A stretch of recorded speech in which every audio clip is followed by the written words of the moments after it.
네, 안녕하세요. 리얼 김인준입니다.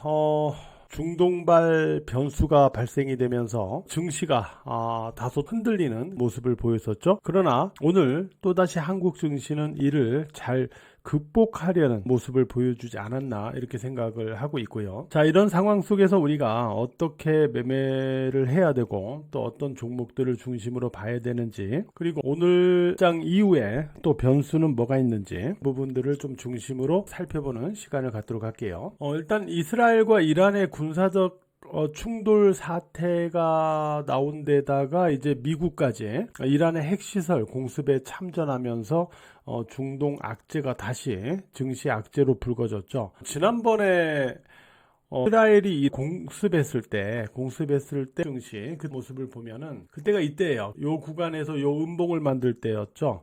이렇게 빠지는 그런 모습이 있었습니다만은 일거래일 만에 다시 오히려 고점을 높이면서 올라가는 그런 흐름을 나타냈죠. 그래서 이스라엘의 이란에 대한 최초 공습이 나왔을 때는 한국 증시가 하루 조정을 받고 일거래일 만에 다시 상승으로 전환되면서 상당히 강한 그런 면모를 보여줬어요. 이번에 미국의 이란 공습, 이 부분도 바로 그때의 어떤 학습 경험 때문에 오늘 장이 이제 장 초반권에서는 하락세를 보였습니다만 낙폭을 많이 줄이면서 마감되는 그런 모습을 보여줬죠. 오늘 분봉으로만 우리가 놓고 보더라도 초반에 이렇게 빠지다가 점진적으로 저점과 고점을 높이면서 낙폭을 줄여왔다는 점을 알 수가 있어요. 그래서 이게 지난번에 한국 증시가 일거래일 만에 중동발 악재를 딛고 일어섰던 모습을 확인했기 때문에 이번에도 또다시 그런 모습을 기대하는 심리가 작용하면서 낙폭이 줄어들었다, 이렇게 봐야 되겠죠. 코스피 지수 지난주 금요일에 이제 3,000포인트를 넘겼어요. 그죠? 3,000포인트를 넘겼기 때문에 과연 주말에 나온 이 중동발 추가적인 악재에도 불구하고 3,000포인트를 지지할 수 있겠느냐 였는데, 오늘 장 초반에는 하향을 했습니다만 결국 종가 지수에서는 결국 3,000포인트 위로 마감이 되면서 3,000포인트를 지지하는 그런 모습을 보여줬거든요. 제가 오늘 장중에는 이제 그런 말씀을 드렸어요. 장중에는 이제 두 가지, 그러니까 장 초반에 지수가 빠질 때 제가 두 가지의 기준을 말씀을 드렸어요. 자, 일단 5일이평선을 지지하는가, 아니 5일이평선을 지지하는가예요. 자, 5일이평선을 지지하면서 동시에 오늘의 시가 우의 흐름을 보여주는 거였어요. 자, 이 두 가지가 모두 만족된다. 그러니까 5일이평선을 지지하고 그 다음에 시가 위로의 흐름을 보여주는 그 두 가지 조건이 모두 만족이 된다면 한국 증시는 상당히 방어적인 선방하는 흐름이 되는 거고, 그럴 경우에는 선별적인 제한적이지만 선별적인 종목 매매는 유효하다, 이런 말씀을 드렸었죠. 일단 그 조건으로 오늘 마감이 됐다, 이렇게 볼 수 있겠고요. 그렇다면은 후속적인 변수는 뭔가, 이 부분을 우리가 살펴봐야 될 거예요. 그러면 이 부분과 관련해서는 두 가지를 놓고 우리가 한번 살펴보도록 할게요.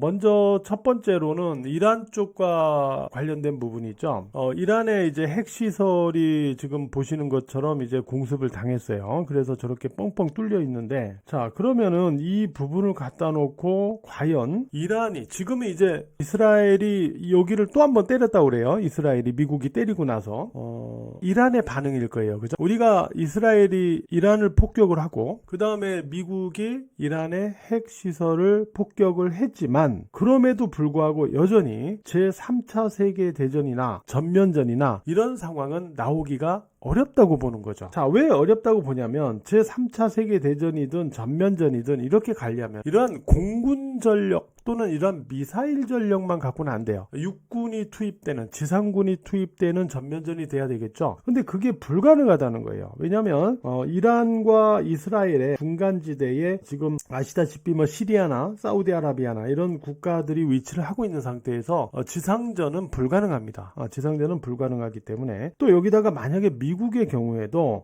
이러한 상황 속에서 확전을 만들어 버린다, 과거 이라크 때처럼 확전을 만들어 버린다, 이러면은 국제유가가 아주 급등합니다. 이라크 전쟁 처음에 나왔을 때 국제유가가 150달러 넘어가고 막 그랬고요. 그죠? 일단 전체적으로 볼 때 이러한 어떤 상황을 만들어 버리면은 미국의 인플레이션 문제, 이게 굉장한 치명타를 당하기 때문에 미국도 이걸 바랄 수가 없어요. 그래서 전반적으로는 이런 전면전이나 3차 세계대전이나 여전히 이런 상황으로 가기는 어렵다라고 보고 있습니다. 미국은 왜 때렸는가? 결국 이란하고 협상을 하다 보니까 두 가지죠. 첫 번째는 이스라엘하고 이란하고 서로 공방, 군사적인 충돌을 하는 과정을 보니까 이란이 별다른 게 없어요. 그러니까 혹시라도 얘들이 무슨 핵무기를 숨기고 있다가 뭐 혹시 사용하는지 뭔지 뭐 이런 걸 볼 수도 있잖아요. 근데 탄도미사일하고 드론 이 두 가지 빼고는 특별한 게 없어요. 그러니까 이란에 이런 특별한 부분이 없다라는 걸 확인하고 나서 이제 미국이 때린 건데 이란하고 어떤 협상을 하다가 이게 쉽지가 않으니까 난관에 부딪히니까 그러니까 한번 때리고 나서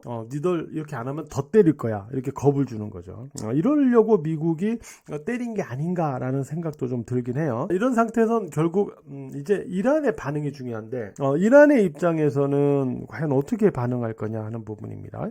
그래서 지금으로서는 이제 호르무즈 해협을 봉쇄하든지 미군 기지를 공격하든지 아니면 미국인에 대한 어떤 인질이나 테러를 하든지 이제 새로운 방식으로 이스라엘을 공격하든지 이 네 가지 중에 한 가지가 아닐까라고 보고 있어요. 그럼 새로운 방식의 이스라엘 공격이라는 거는 예를 들어서 지금 이스라엘 쪽에서 한번 얘기가 나오긴 했는데 집속탄을 장착한 미사일을 갖다 발사하는 거죠. 이런 경우 미사일 저격이 쉽지 않게 하려고. 그리고 호르무즈 해협 봉쇄 이거는 가능성이 없다고 볼 수는 없죠. 미군 기지 공격은 쉽지 않다고 봐요. 미군 기지 공격은 미국과의 어떤 전면전을 불러올 수도 있기 때문에 쉽게 선택하기 어려울 것이다라고 봅니다. 남은 거는 이제 인질이나 테러입니다. 인질이나 테러 또는 호르무즈 해협 봉쇄, 새로운 무기로 이스라엘 공격 셋 중에 한 가지라고 저는 보고 있는데 물론 뭐 이란이 이번 일을 계기로 해가지고 무기를 갖다가 전격적으로 개발을 하는 계기가 될 것이다. 뭐 이런 얘기들도 있지만 그거는 이제 길게 보는 얘기일 거고 가능성이 있는지 없는지도 봐야 되는 거고 지금 단기적으로 볼 때는 이 세 가지 제가 볼 때는 호르무즈 해협 봉쇄 아니면 미국인에 대한 인질 테러 협박하는 방식이죠. 또 하나는 이스라엘에 대한 새로운 공격 뭐 이런 부분일 것 같아요. 그 중에서는 이미 호르무즈 해협 봉쇄나 이스라엘에 대한 어떤 공격 이런 부분과 관련해서는 이미 증시가 어느 정도 반영을 했다고 봐요. 그럼 이제 남아있는 거는 미국인에 대한 혹시나 인질이나 테러 이런 부분 특히 테러 이런 부분과 관련된 부분이 증시에 추가로 영향을 줄 수 있는 부분 정도가 아닐까 이렇게 생각합니다. 그래서 제가 쭉 압축을 한번 시켜드렸는데 전면전이나 뭐 이런 건 어렵고 미군 기지 공격도 쉽진 않고 이렇게 본다면 남아있는 건 세 가지 상황인데 그 세 가지 상황 중에서는 테러 정도가 증시에 추가로 영향을 미칠 수 있는 부분이 아닐까. 일단 개인적으로 현재까지는 어떤 상황이 또 펼쳐질지는 두고 봐야 되겠지만 현재까지는 저는 이렇게 좀 결론을 내려놓고 있다 이렇게 일단 말씀을 드리도록 하겠고요. 이제 변수라고 본다면 그 다음에 나머지 이제 흐름상의 어떤 변질 수급상의 변질인데 이 부분과 관련해서는 이제 코스피 쪽을 살펴봐야 돼요. 왜 코스피 쪽을 살펴보냐면 제가 이제 코스닥 쪽은 이미 말씀을 드렸어요. 제가 그 무료 텔레그램 방에 계신 분들에게는 이미 지난주에 미리 다 말씀을 드렸는데 코스닥 지수만 우리가 놓고 본다면 코스닥 지수는 4월 5월 구간에서 이미 한 달 이상 이렇게 매물 소화 구간을 거쳤어요. 그리고 나서 또 올라갔지만 여기에서 또 매물 소화를 거쳤어요. 그래서 코스닥은 사실상의 단기 상승에 따른 또는 이런 상승에 따른 부담이 크지가 않아요. 지금 크지가 않다 라고 봅니다. 그 얘기를 역으로 되짚어보면 여기서 코스닥이 빠지면 이거는 오히려 위기가 아니라 저가매수 기회다라고 보는 거예요. 물론 어디서의 타이밍의 문제는 있겠지만 빠지면 이건 위기가 아니라 오히려 저가 매수의 기회다. 코스닥은 지금 단기 상승 부담을 갖고 있는 코스피를 중심으로 우리가 살펴본다면 일단 오늘 수급적인 부분을 갖다가 우리가 한번 살펴보도록 할게요. 수급적인 부분에서는요, 오늘 선물에서는 코스피 쪽입니다. 선물에서는 외국인이 9,098계약을 이렇게 순매도했어요. 그러니까 최근 들어서 이렇게 사고 팔던 선물에서의 어떤 규모와 비교를 해보시면 상대적으로 컸다는 걸 알 수가 있어요. 9,098계약 컸죠. 이렇게 되면서 지금 9월물 누적이 11,000계약으로 좀 늘어났죠. 그래서 오늘 사실 지수 낙폭이 종가 지수 기준으로 크지는 않았기 때문에 뭐 별거 아니네 라고 생각할 수도 있지만 아직 조금 찜찜한 거는 바로 이런 부분이에요. 외국인의 이 선물 이게 어떻게 나올지. 그 다음에 현물 쪽을 들어가서 놓고 보면은 오늘 코스피에서 외국인이 3,690억을 순매도를 했어요. 그리고 기관이 오늘 거의 1조 원 가까이를 순매도했어요. 9,510원을 순매도했으니까. 그러다 보니까 이제 개인이 이제 1조 3천억 원 이상을 순매수를 했거든요. 그러니까 개인의 매수로 지수의 낙폭이 줄어들었다라고 봐야 되는데 이게 과연 연속성을 갖고 갈 수 있겠느냐 있다라는 부분이 되겠죠. 수급적인 부분만 우리가 놓고 본다면. 그래서 일단 이렇게 우리가 생각을 해봐야 될 것 같아요. 오늘의 이제 기술적인 모습은 괜찮았어요. 말씀드렸다시피 5일 이평선 지지에서 시가 위 양봉으로 마감됐기 때문에, 그리고 3,000포인트를 결국 지지를 하면서 마감했기 때문에 요 흐름에서의 어떤 연속성에서 놓고 보면 상당히 선방을 했다고 본 건 맞아요. 그러나 내적으로 일단 오늘 수급을 놓고 보면 아직까지는 조금 확인해야 되는 부분은 있다라고 볼 수 있는데, 예를 들어서 우리가 이 사태가 나오기 전에 금요일의 고점이죠. 3,022포인트. 여기를 뚫고 올라가 버린다. 그럼 문제가 없어요. 여기를 뚫고 올라가면 문제가 없어요. 오늘의 수급에도 불구하고 금요일 고점을 돌파해 나가니까. 근데 만약에 금요일 고점을 돌파하지 못하고 5일 이평선을 하향하는 쪽으로 움직여 버린다. 이래 버리면은 약간 오늘의 메이저 수급이 조금 부담이 됩니다. 그래서 요 모습만 조금 아니면 되니까 요 모습만 조금 경계를 해보자 라고 일단 말씀을 드리고 싶고, 이건 이제 짧게 단기적인 부분에서 말씀을 드리는 거고요. 뭐 궁극적으로는 이미 저는 역시 제 그 텔레그램 방 분들에게는 이미 말씀을 다 드렸지만은, 저는 3,000포인트 돌파는 확실하다고 그랬어요. 이 앞에서부터 저는 코스피 3,000포인트 돌파는 확실시된다 라고 얘기를 해왔고요. 이걸 넘어가서 역사적 신고점을 경신할 것이다 라고 보고 있어요. 그러니까 역사적 신고점이라고 하면 2021년의 고점이었던 3,316포인트예요. 여기를 궁극적으로 넘어가는 장이 될 거다라고 보고 있어요. 그래서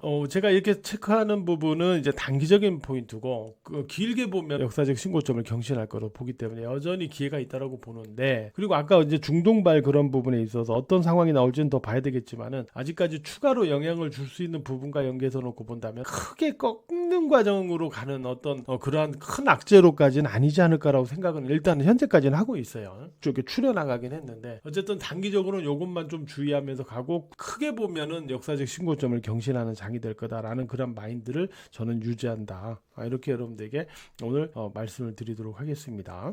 단기적으로 아까 우리가 살펴봤던 그런 리스크적인 요인의 어떤 흐름, 이런 부분이 나온다면은 우리가 조금 매매를 급하게 서두르기보다는 조금 더 확인하면서 우리가 매매 대응을 해나가는 게 필요하겠지만은, 궁극적으로는 두 가지입니다. 이런 상황에도 불구하고 이를 완전히 극복하면서 금요일 고점을 뚫고 올라가는 상황 쪽으로 가거나, 아니면 조정이 충분히 어느 정도 나오거나, 조정이 나왔던 건 21 이평선 쪽으로 가면은 다시 또 뜨게 돼 있기 때문에, 어차피 조정이 나와도 이런 조정이 나오거나 이런 부분들은 또 기회가 되는 거죠. 이런 부분들을 좀 염두해서 좀 체크해 주시고, 그럼 우리가 종목에 있어 가지고 지금과 같은 시장 분위기와 시장 위치, 여기에서는 이제 어떤 종목들을 우리가 봐야 될까 하는 부분입니다. 그 부분과 관련해서는 저는 이제 세 가지로 좀 나눠서 여러분들에게 말씀을 드려요. 한 가지는 이렇게 지수가 조정이 나왔을 경우에 강한 종목, 그러니까 지수 조정에서 강한 종목. 그 다음에 이유가 있는 상승을 보이는 종목, 그냥 올라가는 게 아니라 이유가 있는 거죠. 이유가 있는 상승을 보이는 종목. 또 하나는 패턴이 어느 정도 양호한 종목, 이런 종목 쪽으로 좀 구분해 갖고 볼 수가 있는데, 일단 지수 조정에서 강했던 종목들 중에 대형주에서는 오늘 SK 하이닉스가 있어요. SK 하이닉스는 이것도 제가 이제 무료 텔레그램 방에서도 이전에 돌파하기 전에 미리 말씀드렸어요. 작년에 고점했던 24만 8,500원, 이 돌파를 한 SK 하이닉스가 여기를 돌파한다면 의미가 있습니다. 24만 8,500원 돌파하면 의미가 있다. 이걸 돌파했죠. 돌파했다라는 소리는 뭐냐면 SK 하이닉스는 계속 주도주로서 살아있다는 소리예요. 그래서 장이 무너지지 않고 계속 오르거나 조정을 받고 다시 가면 SK 하이닉스도 거기에 따라서 같이 움직여 들어갈 가능성이 있습니다. 지금 주도주 축에 속하니까. 그래서 SK 하이닉스 같은 경우는 HBM의 리더주죠. HBM의 리더주입니다. D램 매출 중에서 HBM 매출의 이 비중이 현재는 45% 정도인데 2027년에 가면요 74%까지 증가될 것으로 지금 전망이 되고 있죠. 자, 그러면 매출의 74%까지 HBM 비중이 차지를 한다. 그런데 이 H 비중의 리더다? 그러면 SK 하이닉스의 주가는 여기서 끝날 가능성 거의 크지가 않아요. 물론 HBM4가 이제 내년부터 상용화가 될 텐데, HBM4는요 로직 다이를 기반으로 합니다. 로직 다이를 기반으로 하다 보니까 일부 공정에 있어요. 예를 들어 로직 다이 같은 경우는 설계는 TSMC의 자회사가 하고 생산은 TSMC가 하잖아요. 그러니까 이 로직 다이 기반의 HBM4와 관련해서 일부 공정은 이제 TSMC에다가 외주를 줄 수밖에 없는 상황은 있어요. 그러다 보니까 그만큼 HBM3 대비 마진이 좀 감소할 것이다라는 우려는 있습니다. SK 하이닉스. 그러나 HBM4에서도 여전히 SK 하이닉스는 선두 체제가 유지될 가능성이 높다. 이렇게 볼 수 있는 거죠. 삼성전자도 HBM 개발을 하고 있잖아요. 근데 아직까지는 불투명합니다. 얘가 얼마나 SK 하이닉 자리를 뺏을 수 있는지 주가가 말해주고 있잖아요. 삼성전자는 전혀 못 오르고 있잖아요. 그죠? 아직까지는 SK 하이닉 우위, 이렇게 볼 수밖에 없습니다. 그리고 지수 조정에서 그러니까 강할 수밖에 없는 거예요. 그리고 이제 한글과 컴퓨터 같은 이런 AI 소프트웨어 관련주, 제가 5월 12일 날에 고수회전 1회 방송 때 바로 이 AI 소프트웨어를 제 첫 번째 관심 섹터로 들고 나갔죠. 거기에서 이제 제가 말한 종목이 한글과 컴퓨터, 플리토, 이 두 종목을 얘기했어요. 플리토 5월 12일이면 5월 달에만 잡아놨어도 진짜 엄청나게 수익이 났겠죠. 그죠?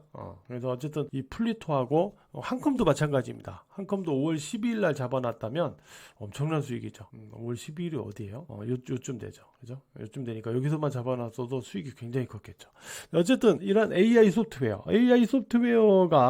이렇게 성장할 수밖에 없는 배경. 이거는 AI의 성장. 그죠? 이거는 뭐 말하나 마나. 그 다음에 이제 신정부가 이제 국내 AI 쪽에 100조 원을 투자하겠다라고 했잖아요. 그러면 이 토종 AI 소프트웨어나 이런 쪽과 관련된 종목들이 이제 수혜를 입을 가능성이 높아요. 이런 어떤 부분들이 좀 작용을 했다라고 봐야 되고, 또 한글과 컴퓨터 자체적으로는 행전안전부 AI 기반 사업에서 이제 우선 협상 대상자로 선정된 데가 삼성 STS 컨소시엄이죠. 여기에다가 이제 AI 솔루션 공급 계약을 했어요. 그러면서 이제 공공 AI 사업에, 원래도 이 공공 AI 사업 쪽에 좀 강점을 갖고 있는데 한글과 컴퓨터가 공공 AI 사업 쪽에 좀 박차를 가는 그런 상황이 확인되고 있다 보니까 이미 한글과 컴퓨터는 이제 기존 사업보다는 AI 사업하고 이 클라우드 사업 이쪽에서의 매출 성장이 확인되고 있기 때문에 이제는 AI 기업으로의 탈바꿈을 지금 진행해 나가고 있는 기업이잖아요. 그죠? 이런 부분들이 이제 계속 부각이 되는 거예요. 그 플리토 같은 경우는 이제 AI 음성 번역 서비스를 시작을 했잖아요. 이제 이런 부분들이 이제 또 강점으로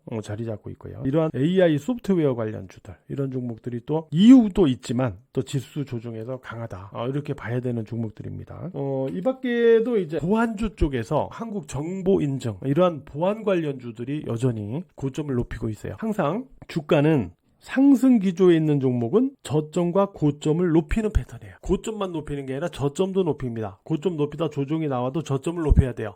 여기도 저점을 낮춰버리면 안 됩니다. 그래서 저점과 고점을 높이는 종목이 우상향 기조로 계속 가는 거고, 저점과 고점을 낮추는 종목은 우하향, 하락 추세로 가는 거예요.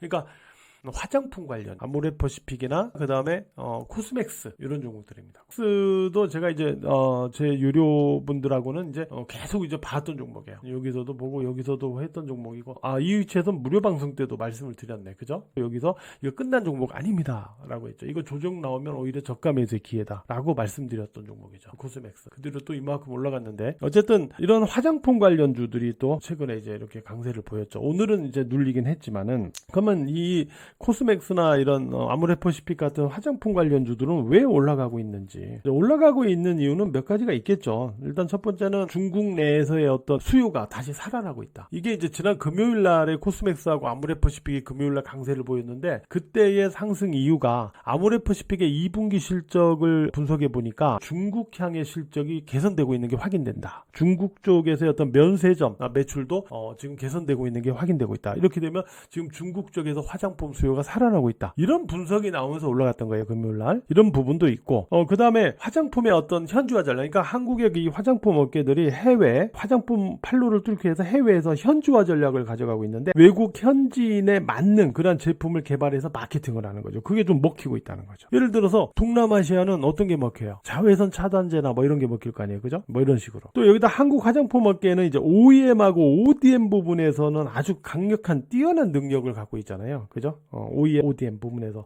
뛰어난 능력을 여전히 발휘하고 있는 부분, 여기에 이제 수출이 호조가 되고 있는 부분. 코스맥스가 ODM, 화장품 ODM 부분에서 세계 1등 기업이에요. ODM 부분에서는 코스맥스가. 이제 이러한 어떤 이유가 있다. 이유가 있어서 올라가는 애들은 쉽게 꺾이지 않는다. 이런 종목들은 뭐 이런 마인드요. 그리고 또 S&D 이런 종목도 보면요. S&D. 근데 S&D 조금 낯설기 수도 있는 종목들인데, S&D는 이제 식품 소재 전문 업체. 우리가 뭐 삼양식품이나 이런 음식료 이런 쪽의 주가도 상당히 올랐다는 거 알고 계시잖아요. 삼양식품의 불닭, 뭐 이런 것들이 상당히 인기를 끌면서 말이죠. 바로 이 S&D가 삼양식품의 불닭 소스의 핵심 원료를 독점 공급하고 있는 기업이죠.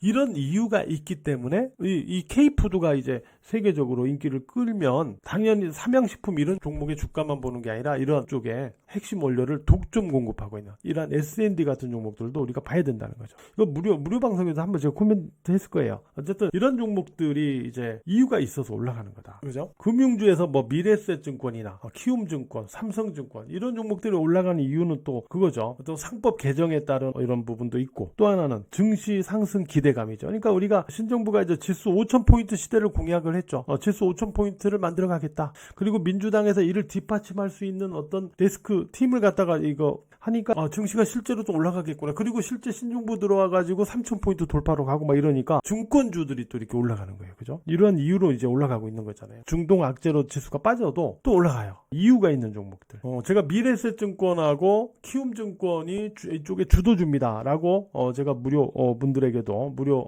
텔레그램 방에서도 말씀을 드려왔죠. 이 두 종목은 두 종목만 보셔도 된다. 이렇게 말했는데 삼성증권 이런 종목도 사실 치고 올라가고 있어요. 두 개만 봐도 보시라고 그랬죠. 그리고 로보스타 같은 종목들이 갑자기 올라갔죠. 로보스타 같은 종목. 사실은 로보스타는 제가 이제 유료방에서는 매매를 최근에 이제 한 종목인데 오전에 저도 이제 사실은 이제 보니까 로보스타를 비롯해서 몇몇 로봇 관련주들이 지수가 하락하는데도 플러스권에서 놀고 있더라고요. 그래서 오늘 제가 무료방에서도 오늘 로봇주들의 이런 종목들이 좀 특징이다 이런 쪽에 대한 말씀을 드렸었는데 그 뒤로 정부에 이 장관 후보자 지명이 나왔죠. 여기에서 과학기술정보통신부 장관 후보자의 배경훈 LG AI 연구원장이 지명이 됐죠. 그러니까 이제 LG전자 대주주인 로보스타의 주가가 이제 이렇게 급등해 버린 거죠. 그죠?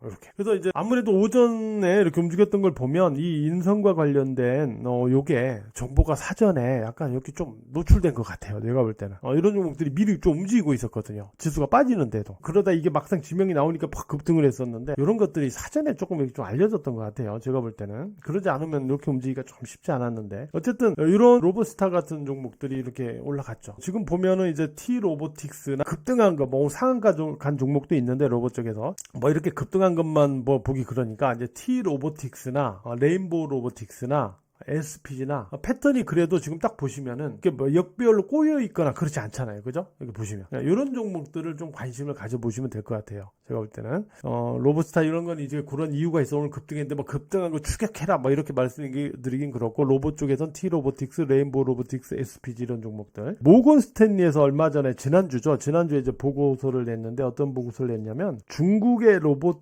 시장과 관련된 보고서였어요. 중국의 로봇 시장이 2028년에 가면 1,000억 달러를 넘어갈 거다. 이렇게 나왔어요. 그러면서 연평균 23%씩 성장을 하고 있다. 그리고 중국 로봇 시장이 세계 시장 점유율이 40%를 넘어가고 있다. 자, 이런 얘기가 나오는 상황에서 한국 로봇 시장도 지원과 육성이 시급하다. 저는 이렇게 보거든요. 정부가 그렇게 뭐 기업들도 지금 현대차 그룹 이런 쪽에서 하고 있지만은 정부도 이 로봇 시장 그냥 방치하면 안 돼요. 이제 적극적으로 지원 육성을 해야 됩니다. 그 중에서 이제 레인보우 로보틱스를 보면 여러분들도 아시다시피 뭐 실적이나 이런 부분 이런 쪽과 관련된 펀더멘털적인 부분에서는 뭐 아직까지는 어떤 주가를 분석하기가 어렵죠. 뭐 이런 실적이나 펀더멘털을 갖다 놓고 주가 분석하고 이러긴 어렵잖아요. 다만 이제 삼성이 대주주로 변경이 됐기 때문에 삼성과의 사업 시너지 기대감 이런 부분은 상당히 큰 메리트이자 자산이거든요. 그러다 보니까 이제 레인보우 로보틱스는 K로봇의 대표 주자로 지금 부각되어 있는 그런 상황 아닙니까? 이 종목이 죽는데 다른 종목만 갈 리는 없어요. 그러니까 레인보우 로보틱스는 이제 항상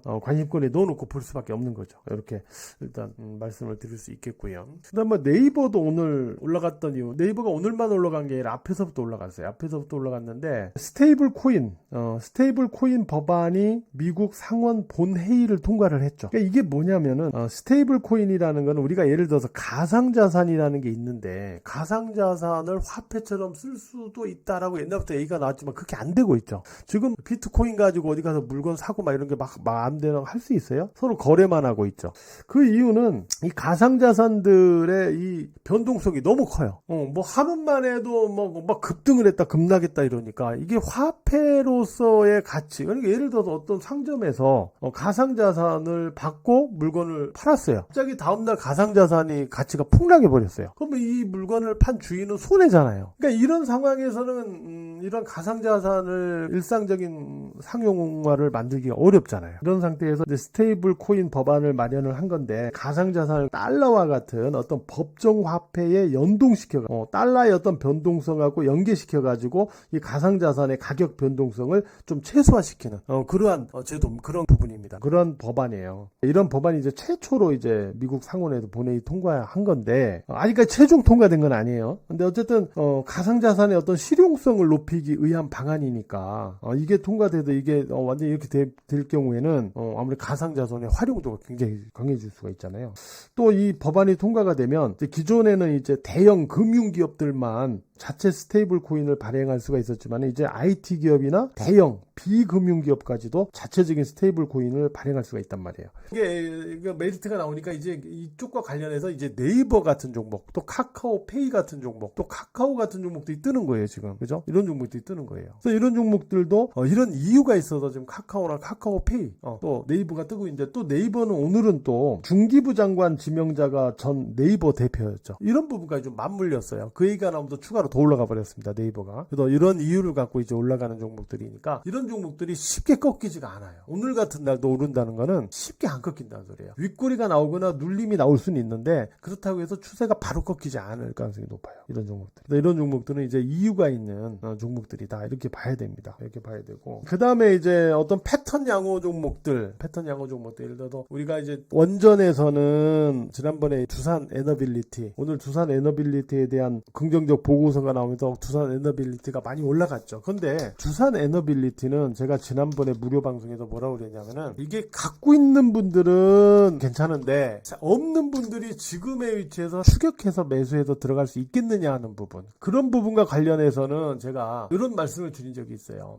이게 물론 뭐 거기서 끝났다는 소리를 한 게 아니에요. 지금 이게 5파동째 그림을 그려나가고 있는 거라, 이 파동의 끝, 상투징후가 나오는 부분에서는 두산 에너빌리티는 조심해야 됩니다, 이런 얘기를 했었어요. 아직 그게 끝나질 않았어요. 종가 기준 5일이평, 항상 어떤 지지를 타는 쪽에 대해서 종가 기준으로 하향하는지를 첫 번째 봐야 되고요. 두 번째는 하향을 하더라도 하루 만에 다시 회복을 하면 이거는 하향한 게 아니에요. 저는 지지로 의지합니다. 이거는 예전부터 제가 이제 어떤 강의를 하거나 할 때 항상 말씀드리는 부분인데, 왜냐면 주식에는 이런 트릭들이 있다 보니까 그 트릭을 최소한 커버할 수 있을 만한 어떤 또 개념들이 있어야 되거든요. 그래서 하향을 하더라도 저점에서 하향했다 종가로 회복할 수가 있잖아요. 그럼 지지예요. 그리고 하향했다가 하루 만에 다시 회복을 해준다면 이거는 트릭이 될 수 있기 때문에 이것도 지지로 의지하는 거예요. 이 두 가지 기준을 갖고 저는 보거든요. 근데 보면은 그 기준에서 놓고 보면은 5일이평선을 꺾는, 하향해서 꺾을 가능성이 있을 때가 이 파동이 끝나는 건데, 지금 보면은 그게 없어요. 오늘 또 저점 깼다가 종가 5위로 끝났죠. 금요일 날도 5일이평선 사실 그 부분에서 끝났는데, 이것도 하향할 듯 했지만 하루 만에 다시 회복을 해줬죠. 아직 안 끝났어요. 다만 지금 이 종목은 아까도 말씀드렸지만은 갖고 있는 분들의 대응 영역이지, 여기서 새로 들어가서 추격해 사자라고 하기는 어려워요. 그러면은 원전 쪽을 보고 싶다면은 안 오르다가 뒤에서 올라간 종목, 그러니까 이런 한전기술 같은 종목은 부담이 상대적으로 없죠. 안 올라가다 여기서부터 뜬 거니까. 그죠? 이 얘기를 제가 지난번에 말씀을 드렸는데, 한전기술 같은 경우는 원전의 후반 시세에 잊으면서 주도 시세 축에 들어갈 수 있는 이런 종목.